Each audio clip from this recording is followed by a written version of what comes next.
রয়েছে, এতে চরম ভোগান্তিতে পড়েছেন গ্রাহকরা। এ নিয়ে বিস্তারিত জানাতে ত্রিশালের নারায়ণপুর থেকে যুক্ত হচ্ছেন সহকর্মী হারুনুর রশিদ।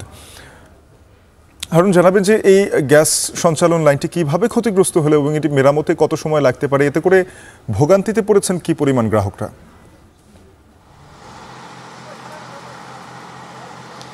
শাফিন, ময়মনসিংহের ত্রিশালের নারায়ণপুরে তিতাস গ্যাসের প্রধান সঞ্চালন লাইন, যেটি দিয়ে ময়মনসিংহ অঞ্চলে গ্যাস সরবরাহ করা হয়ে থাকে, সেই লাইনটি কিন্তু গতকাল ক্ষতিগ্রস্ত হয় এবং ক্ষতিগ্রস্ত হওয়ার পর থেকে গত মধ্যরাত থেকে কিন্তু ময়মনসিংহ এবং নেত্রকোনা জেলায় গ্যাস সরবরাহ বন্ধ হয়ে যায়, যার কারণে কিন্তু প্রচুর গ্রাহক যারা তিতাসের গ্যাস সংযোগ ব্যবহার করেন তারা কিন্তু বেশ বেকায়দা এবং চরম দুর্ভোগের মধ্যে পড়েছেন।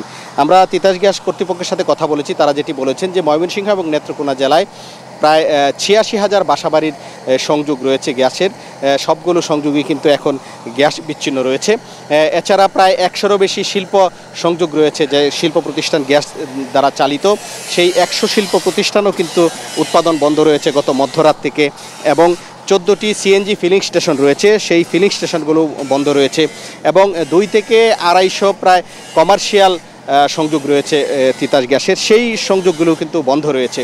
এবং এই যে বিদ্যুৎ গ্যাস সংযোগ বন্ধ হয়ে যাওয়ার কারণে কিন্তু গ্রাহকরা যেমন ভোগান্তিতে আছেন, তেমনি শিল্প কারখানায় কিন্তু উৎপাদন বন্ধ রয়েছে। বিশেষ করে ভালুকা, ত্রিশাল এলাকার যে প্রায় ১০০ শিল্প প্রতিষ্ঠান তিতাস গ্যাসের সংযোগে চলে বা গ্যাস চালিত যে ইন্ডাস্ট্রিগুলো রয়েছে, সেগুলো বন্ধ থাকার কারণে কিন্তু শ্রমিকরা বেকার বসে রয়েছেন এবং উৎপাদন বাধাগ্রস্ত হচ্ছে।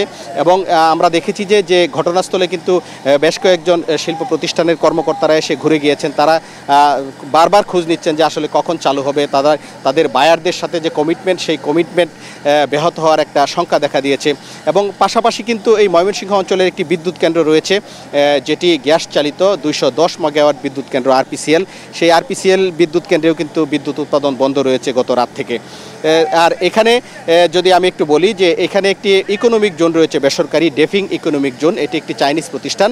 এই প্রতিষ্ঠানের সড়ক এবং সীমানা প্রাচীর নির্মাণের জন্য পাইলিংয়ের কাজ করছিল শ্রমিকরা, সেই পাইলিংয়ের আঘাতে কিন্তু এই যে ঢাকা থেকে ময়মনসিংহের যে প্রধান সঞ্চালন লাইন, সেই সঞ্চালন লাইন ক্ষতিগ্রস্ত হয়। এবং আমরা দেখেছি যে সকাল থেকে কিন্তু এখানে যে মেরামতের কাজ সেটি শুরু হয়েছে। তিতাস গ্যাসের ঊর্ধ্বতন কর্মকর্তারা ঘটনাস্থলে এসেছেন, স্থানীয় প্রশাসনের কর্মকর্তারা এসেছেন, এবং এই মুহূর্তে কিন্তু এখানে যে ক্ষতিগ্রস্ত অংশ সেটা কেটে ফেলে দিয়ে আবার নতুন একটি পাইপ এখানে ওয়েল্ডিং করে জোড়া লাগানো হচ্ছে।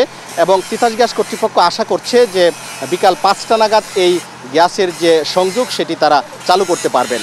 তো এই ছিল আমার কাছে ময়মনসিংহ থেকে সর্বশেষ। সহকর্মী হারুনুর রশিদ ময়মনসিংহ থেকে যুক্ত হয়ে জানাচ্ছিলেন তিতাসের প্রধান গ্যাস সঞ্চালন লাইন ক্ষতিগ্রস্ত হবার